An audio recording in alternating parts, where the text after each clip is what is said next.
حاڵتان باش هیوادارم نۆژ و ڕۆژ و تەعات و عیبادەتان قبول بێ. ژیان دۆستی ئەمجارە هاتوونەتە کۆیە. من هێرو مەولودیم ئەمڕۆ دەمەوێت کە کۆمەڵێ دیمەنی جوانی کۆیەتان پێنیشان بدەم. کۆیەی حاجی قادری کۆیی، کۆیەی دڵداری شاعر، کۆیەی تایر تۆفیق و کۆیەی خاڵە سێوە. لە قشڵی کۆیە دەست پێ دەکەین و دەچین سەردانی دەکەین بابزانی کە حاڵ و هەوای کۆیە و قشڵی کۆیە لە ڕۆژانی ڕەمەزان بە چ شێوازەکەن. لەگەڵ مابن.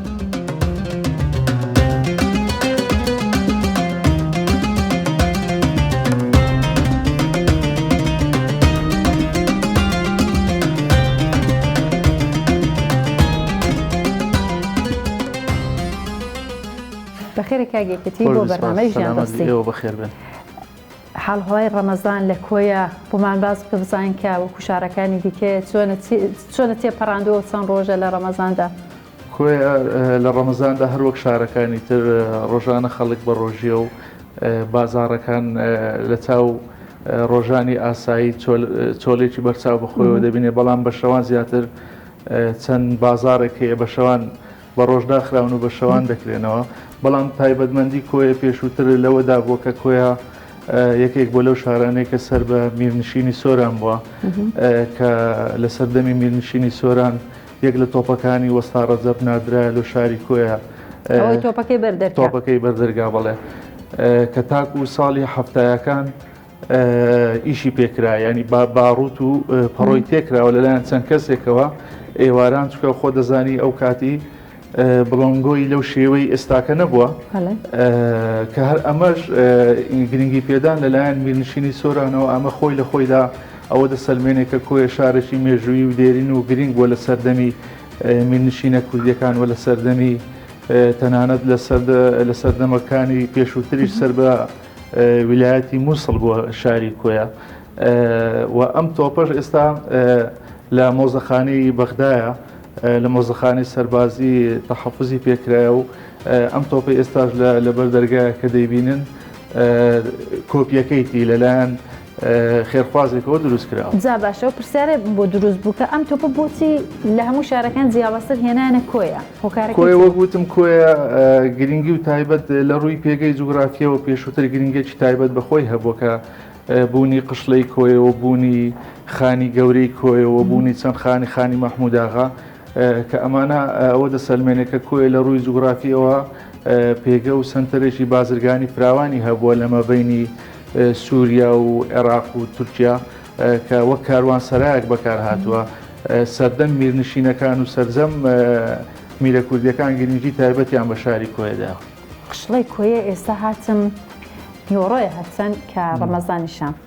بێدەنگیەکی پێوە دیارە، کپێکی پێوە دیارە. ئەمە بەردەوامە یا دوای ڕەمەزان چاترە بێ لە شەوانی ڕەمەزان جوڵەی تێدایە؟ نە، هەروەکو باسم کرد لە ڕەمەزانان کۆیە خامۆشە، کۆیە بێدەنگە بە تایبەتی بە ڕۆژ و کاتی نیۆڕۆیانیش بەڕێستان سعات وەبزان نیۆڕۆ بۆ هاتن سەردانی کۆیەتان کرد. دەنا ڕۆژەکانی ئاسایی بە تایبەتی ڕۆژانی پشوو، ڕۆژانی جومعە و شەموان ناو قشڵی کۆیە زمەی دێ خەڵک بە بەردەوامی خەڵکی ناو شاری کۆیە، خەڵکی دەرەوەی شاری کۆیە و دەرەوەی هەرێمی کوردستانی تەنانەت ڕۆژانە خەڵک سەردانی دەکەن لە کەسانی بیانی، کەسانی ئەزنەبی. ئەمڕۆ بە نمونە ئەمڕۆ چەند بیانیەک سەردانی قشڵی کۆیەیان کردو بە بەردەوامیش ئێمە لەگەڵ یارینەوە. ئێستاش بەتەمای سەرقاڵی نووسینەوەی ڕێبەرەچین، ڕێبەری شوێنەوارەکانی کۆیە، کە ئەمە زۆر گرنگە، کە خۆ دەزانی کۆیە یەکە لەو شارانەی کە ئەگەر دەوڵەمەندترین شار نەبی، یەکێک لەو شارە دەورەمەندەکانە کە لە ڕووی شوێنەواری و خانووی کەلەپوری و مزگەوت و کڵێسە، بەڵێ حتمما مزگەوت و کڵێسە، کە حتمما خۆت دەزانی گەشتیاری و شوێنەوار ینی بەڵێ بەیەکەوە ینی پەیوەستن دەتوانێت. مەسەڵەن ئێستا ئەمە چەند گەڕەکێکمان هەیە، ئێستا کۆیە لەوە دەرچووە برێن خانووی کەلەپوری، کۆیە بوویتە گەڕەکی کەلەپوری. ئێستا ئێمە گەڕەکمان هەیە بە کاملی گەڕەکی کەلەپوری دەتوانین وەک ناحیەی ئەگەر نۆژەن بکرێتەوە و گرنگی پێ بدرێت لەلایەن حکوومەتی هەرێمی کوردستانەوە، کە ئێمەش داوامان کردە دەتوانرێت لە ڕووی گەشت و گوزارەوە سوودی لێوەربگیرێت، لە ڕووی مەسەن لە سەرجەم بوارەکاندا سوودی مادی لێوەربگیرێ، وە کۆیە بکرێتە شارێکی کەلەپوری، کە تەنانەت گەڕەکێکی کەلەپوری.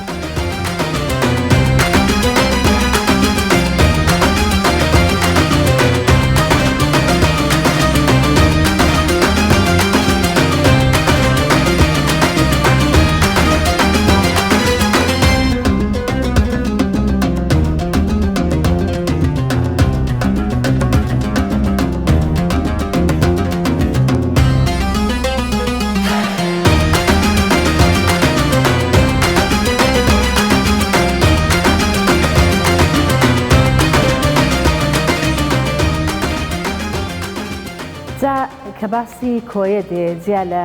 ناوەندە کۆنەکانی مێژوویەکانی شوێنی مۆدرن و زۆر جوانشی تێدایە. یەکە لەو شوێنە مۆدرنانەی کە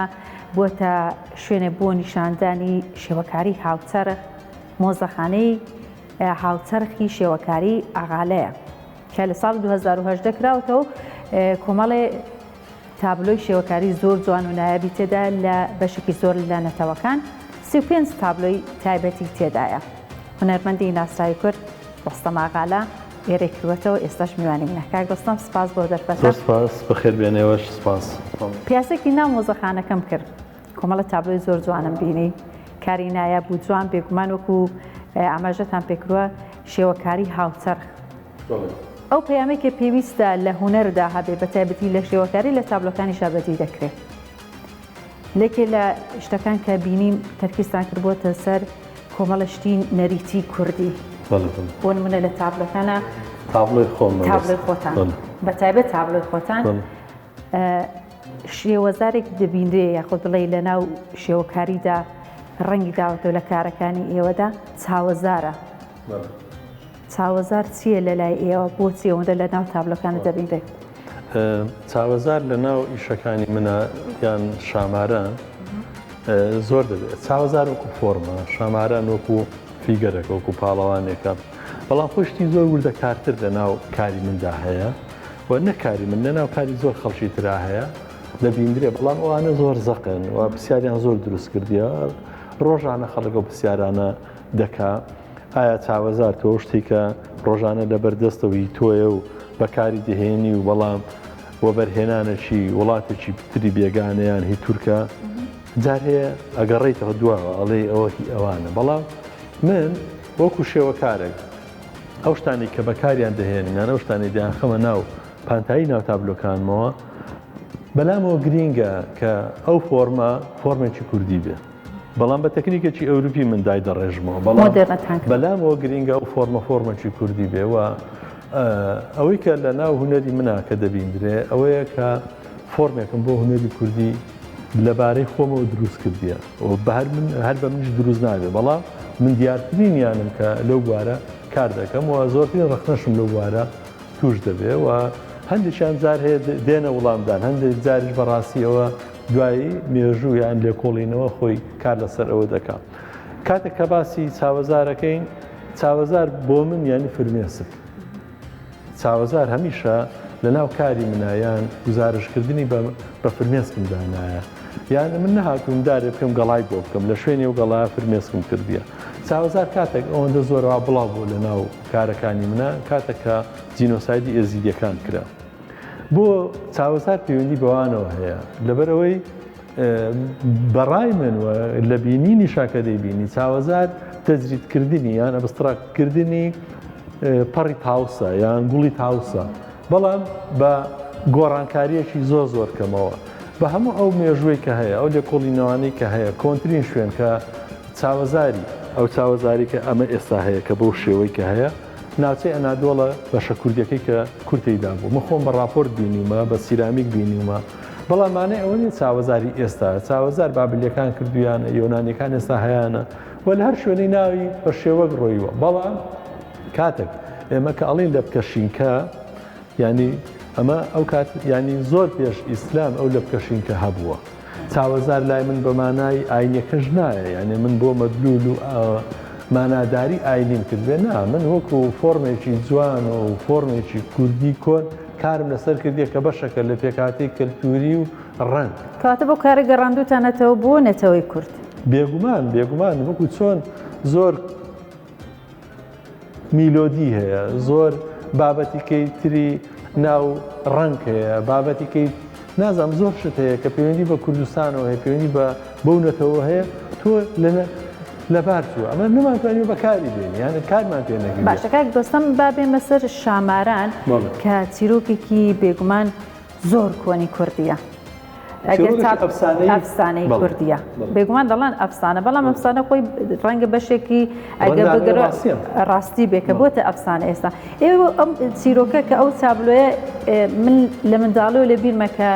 لە زۆر گوڵدۆزی کراوە لە زۆر شوێنە بینرا چابلۆکە کە وێنەی مارێکە سەرەکەی ژنە ئافرەتێکە ئێوە هێناوتانە بە شێوازێکی مۆدرن دروستان کردوێتەوە کێشاوتانەتەوە دەتانێت بەم کارە بڵێن دیسان بیگەڕێنەوە بیلیکەنەوە بە کوور بڵێن ئێمە هی خۆمانە پامی ئێوە چیە لەو چیرۆکی شاماران تابلە شامارانە بابەتی شاماران بابەتێکی زۆر نوێ بۆ ئیشکردنی کاری هونەری یعنی تۆ ئەگەر ئێستا بابەتی شاماران بهێنی سەیری هونەری شێوەکاری کوردی بکە کاری لەسەر نەکرایە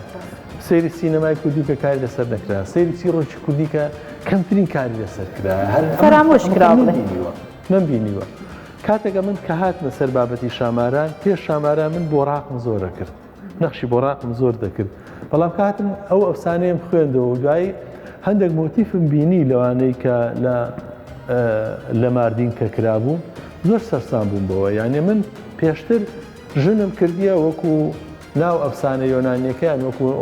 ناو بۆڕاقکە بەشێکی ئەسپۆ و سەرەکەی ژنە بەڵام کاتێک کە بینیمەوە ئەفسانەیە زۆر ینی لە ناوەکەیەوە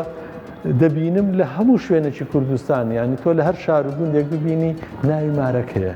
وە کاتێک کە چیرۆکی مار بەگشتی ئەم باسی جارە شاماران ناکەم بەس مارەکە مار سەیرەکەی مار زۆر پیرۆزە لە ناو کووردا مار ڕێزێکی زۆر تایبەتی لێندرایە پێش فەراعینە بۆ زۆر بە پیرۆزی سەیرکرا جا دێ ناو ئاینی زەردەشتی دێ ناو ئاینی ئێزیدیەکان و هەتاکو ئێسان بیرم دێ ینی بابی من و مامی من و ئەوانەی کە پێش من بووین هەموو کات ئامۆژگاریان دەکردیان بۆ مار مەکوژە وازی لێدێنە لەو مارە مەدا یعنی خەڵکی کورد مارکوژ نەبووە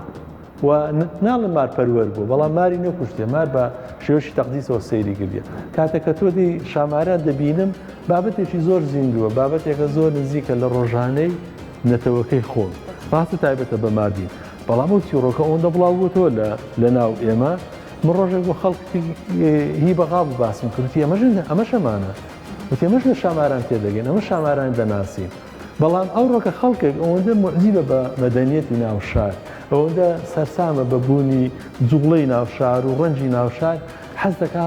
نەک خۆی لەبیرکە کە لە چێواتی و لە چلادیەکەوە هاتیە ئەوێ خۆی لەبیر بکە کە ئەو کەلتوری کە هەشیتی تەمەنەوە بەشەکە لە باڵوێرانیەکە بێگومان کوتنی دەڵێ هەویرێکە ئاوی زۆر دەوێت هەنگەلێرەکەش بێگومان مۆزەخانەکەش تابلۆی زۆر زۆنی تێدا و ئەگە بە قوڵی بچیتە ناو هەر تابلەیەک و ڕەنگە چەندی کاتژمێر بخوێنم سپاسی بەڕێزت دەکەم.